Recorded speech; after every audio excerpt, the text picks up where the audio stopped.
Hey there, welcome to Spectrum Pulse. We talk about music, movies, art, and culture, and today we finally have from Moron Police Pachinko. I don't think I can fully describe how much the Norwegian band Moron Police blew the minds of everyone in the progressive rock and metal space in 2019. They didn't quite appear out of nowhere. Their previous albums had a notable goofiness and far stronger technical chops than they really needed to back it up, but A Boat on the Sea is the sort of album that elevated all of it to such an extent across the board that you couldn't help but take notice, if only just for the huge hooks. It's one of the best albums of 2019. No. One of the best albums of the 2010s. I don't say that lightly. Unfortunately, it's been a hard road for Moron Police to get out a proper follow-up. A really good EP in 2021, but their long-running drummer, Thor Omland Pedersen, tragically passed away in 2022 in a car accident, and it's taken a long time and, let's be real, a modest miracle for the band to assemble this concept album. Running an hour long and featuring none other than Billy Reimer of the Dillinger Escape Plan filling in on drums. And as someone who has been eagerly awaiting this as a late-year contender for a bunch of year-end lists for 2025, where A Boat on the Sea has only grown in favor for me over the past 6 years, well, naturally, I'm going to begin this review proper with a bit of a comparison that might feel a little out of left field. Pachinko is to A Boat on the Sea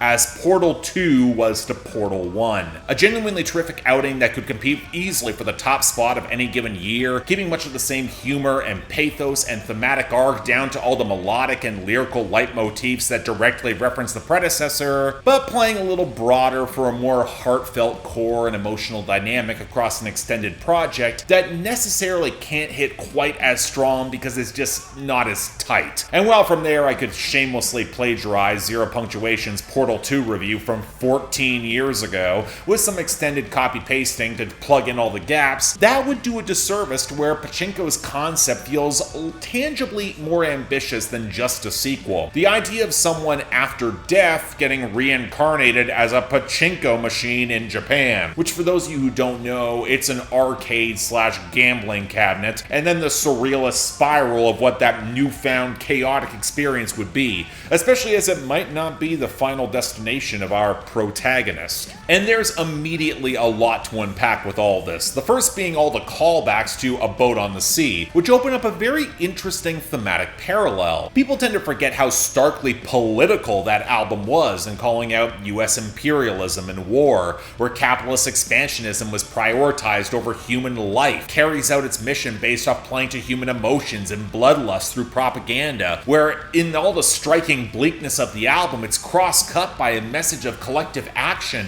to push away from those instigating forces, bring each other together. And Pachinko thus feels like an explicit expansion on that arc. The opening song highlights someone cocooned in privilege, but feels like his life has lost meaning. To quote the opener, "Nothing breaks a port of call. Nothing breaks like a man that's given everything," which feels very prescient to how so many in positions of immense power can't handle criticism, as that song takes on its striking keyboard interplay alongside some very welcome choral vocals. And then after death, you get a hellish sales pitch, where serving religion is offered as respite, with a newfound escape from an eternity of existential ennui and purgatory. What was the point of life even was? Where in all the kooky math rock and splashy horns, it wasn't the last time I was reminded a bit of Black Midi's Hellfire, an album that does have more production texture, but nowhere close to the melodic stickiness. And indeed, if I do have a continuing niggling issue with Moron Police, the production is so impeccably clean, with so much gleaming brightness on the keys, especially on the back half of this album where the throwback analog synths are way more prominent, that you can occasionally wish the heavier grooves and riffs had the crunch to adequately match them, and not just slip into an increasingly indistinct slurry. I'd also say it's certainly a choice to have so many of the opening tracks feel like they're intentionally denying a full melodic payoff or crescendo as they flow into each other. Despite an abundance of hooks, like on the last album with the opening run, it really flows together. Some of it being the breakneck math rock flourishes and tempo that aren't always my thing, but it certainly does fit for someone consumed in their own nostalgia, where sly flattery is enough to convince one of a pachinko reincarnation. Even if the welcome, country-adjacent acoustic ballad Make Things Easier is a terrific, if rather sad, breath of fresh air to accentuate some dynamic range. Now this leads to the Technicolor two-part title track, centerpiece of the album, truly a marvel spanning over 15 minutes with some of the heaviest riffs this band has ever had, as it leaps across buzzy chiptune, sugary pop rock, baroque pop, even flamenco music. A peak Devin Townsend comparison is absolutely apropos, a careening and absurdist turning point where said reincarnation is revealed for the mad nightmare it can be. You can bring upon joy to the masses, but also addiction, deprivation, serve a horrific and exploitative system while being seen as nothing but a tool. See the earlier parallel yet? Where King Among Kittens is the direct mirror of the dog song from the last album, and taking more direct text and transmuting it into subtext amidst the blazingly upbeat saxophone line and the pulsating synth and bass, the latter of which also drives the up-tempo electronic palette of much of the final third of the album. But I do appreciate that there is some power that's been granted to this pachinko manifestation. It is a constant glittery stage, an audience that will always buy in. I see the metatext, but there is a loneliness to the party.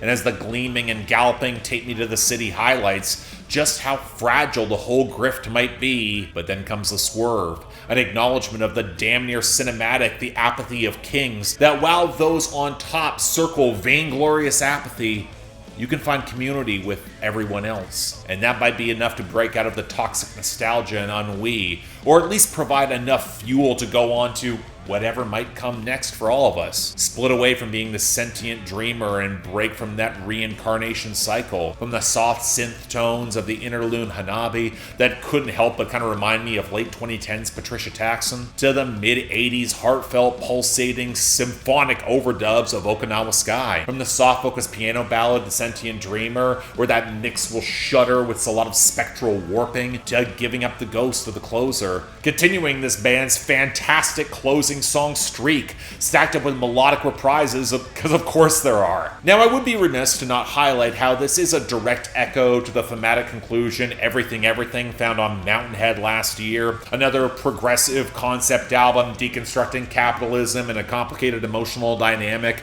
with a pop sheen that allowed for hooks for days and ended with another very similar message of coming together. But one also can't ignore the very personal narrative that underscores all this. If there's common ground, that's just coincidental. Then there is an arc of processing grief across the album, but it's not explicitly tied to Pedersen's death or anything directly metatextual, but you can also hear his distinctive drum stylings in the final song. The emotional dynamics certainly mirror that cycle, and yet again, I love how it's not blisteringly nihilistic or depressing, even if it had every reason to be. This is music that leaps and soars and might be a shade too goofy for it, but it clearly doesn't care nor is trying to be cool, and that yearning power helps it stick way more effectively. And thus, to pull it all together, it might be predictable to say that Moron Police stuck the landing again with a fantastic follow-up, but I think the road to this album was steeper, not guaranteed, having to meet or surpass expectations despite all the odds. Metatext that then reinforces the journey,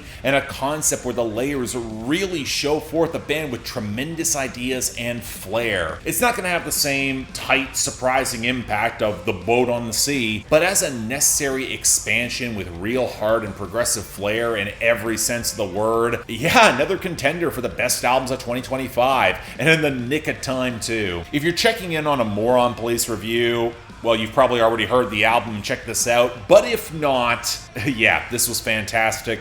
It was worth the gamble of a listen. Please, folks, give this a shot. So yeah, thanks a lot for watching. If you want to see more, please be sure to like, share, drop comments, subscribe, Yeah, I gotta admit, I was really thrilled that this came together as well as it is. Hopefully, more folks will support the album. We'll actually be able to get a physical release on vinyl of all the acts that would deserve it. Moron Police are certainly up there. But hey, leave your comments down there below. Anything else I might be able to do to improve my presentation, I'm all ears. And if you all want to help getting involved supporting the channel, getting involved in my Discord, or hell, maybe seeing some year-end lists a little bit earlier in comparison with others, I'm kind of toying with that idea. Link to my Patreon and YouTube memberships is right over there. Don't feel obligated. Tough times out there. Recession's coming. I understand. But the option's available. Till then, I'm Mark. You're watching Spectrum Pulse. And I'll see you next time.